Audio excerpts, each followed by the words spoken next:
천국 비유, 그릇과 누룩. 본문은 마태복음 13장의 33절입니다. 서론은 마태복음 13장은 하나님의 나라에 대한 예수 그리스도의 7가지 비유가 나타나고 있습니다. 즉, 예수님께서는 마태복음 13장을 통해서 첫 번째 씨 뿌리는 비유 1절서 9절을 얘기하고 있어요. 두 번째 곡식과 가라지 비유 24절에서 30절을 얘기하고 있습니다. 세 번째 겨자씨 비유 31절에서 32절, 네 번째 누룩 비유 33절, 다섯 번째 감추인 비유 보물 44절, 여섯 번째 진주 비유 45절에서 46절, 일곱 번째 그물 비유 47절에서 50절입니다. 등으로써 하나님의 나라에 대해 여러 각도로 설명하고 있습니다. 이처럼 마태복음 13장은 하나님의 나라에 대해 여러 각도로 설명하고 있습니다. 이처럼 본장은 하나님의 나라에 대한 설명이 모두 비유로 되어 있다는 것이 매우 특징적인 것입니다. 이것은 영적으로 우매한 자들에게 하나님 나라의 진리를 직설적으로 선포할 경우 그들이 그 진리를 이해하지 못하기 때문이기도 합니다. 13절에서 15절을 참고하시고요. 하나님의 나라는 예수님을 메시아로 영접하는 자들에게 임하는 하나님의 주권과 통치, 그리고 그러한 주권과 통치가 임하는 영역을 가리키고 있습니다. 그런데 예수님의 가르침을 듣는 자들 가운데에서는 예수님을 메시아로 영접하지 않고 또 그런 자들도 있다라는 것이었죠. 이들은 하나님의 나라에 대해 직접 듣는다 해도 예수님을 메시아로 영접하지 않았기 때문에 결국 그 의미를 알 수 없었습니다.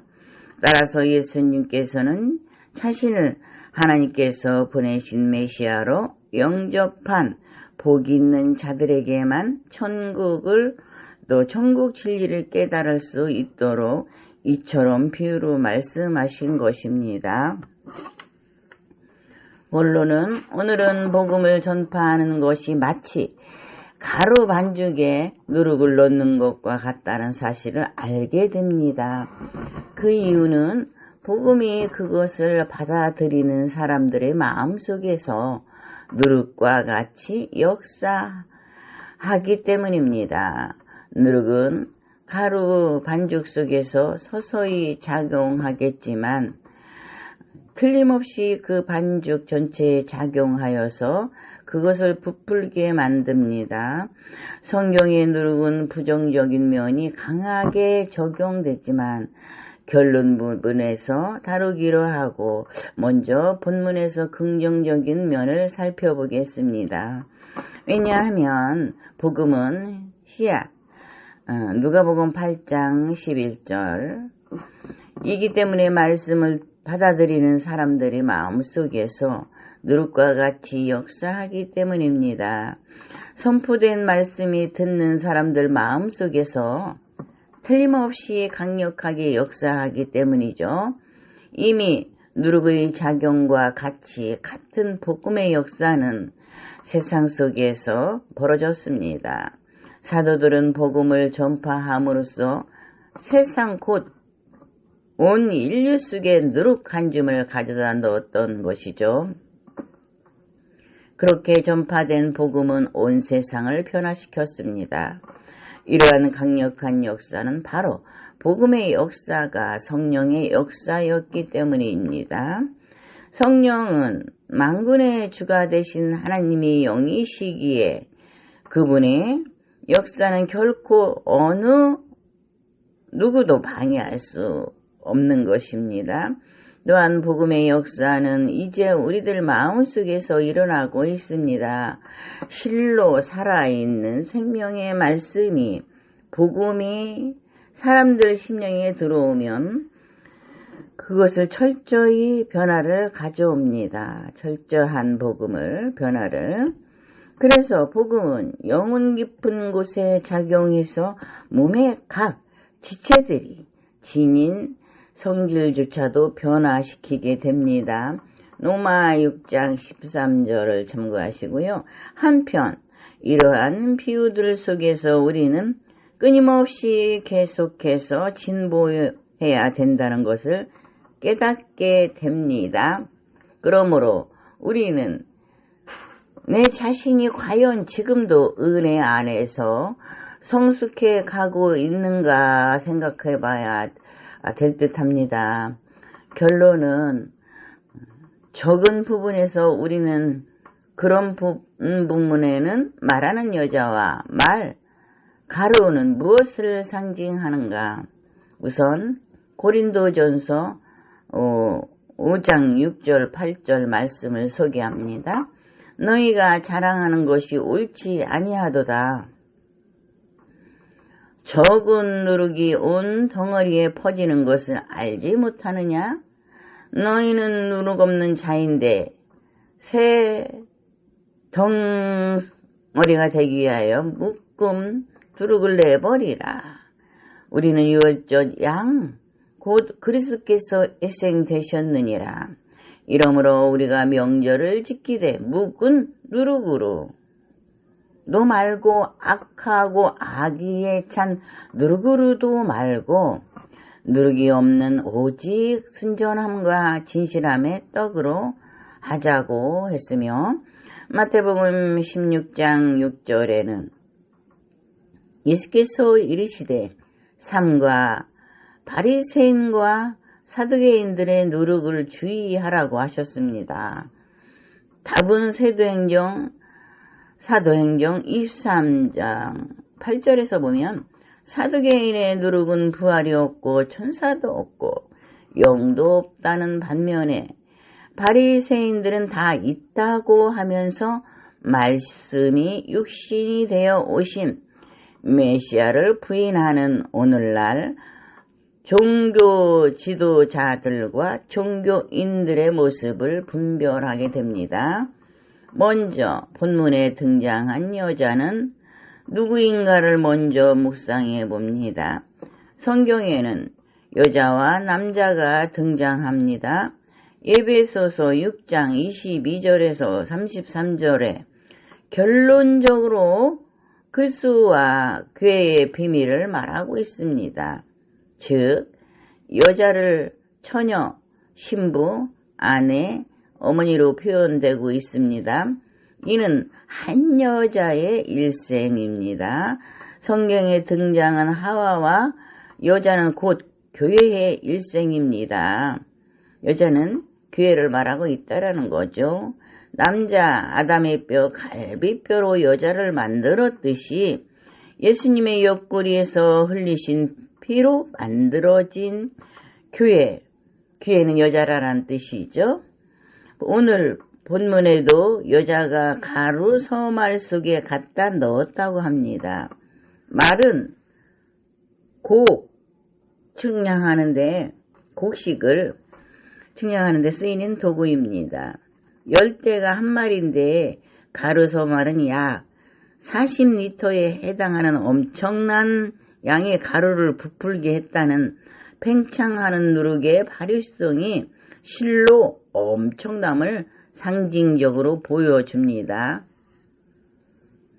이는 결국 보이지는 않지만 온 인류의 역사를 통해 끊임없이 일어나고 있는 천국의 내적 팽창력, 성장력의 강한 힘을 가지고 있음을 교훈하고 있습니다. 그럼 가루를 묵상해 보겠습니다. 레위기 2장에서 살펴보겠습니다.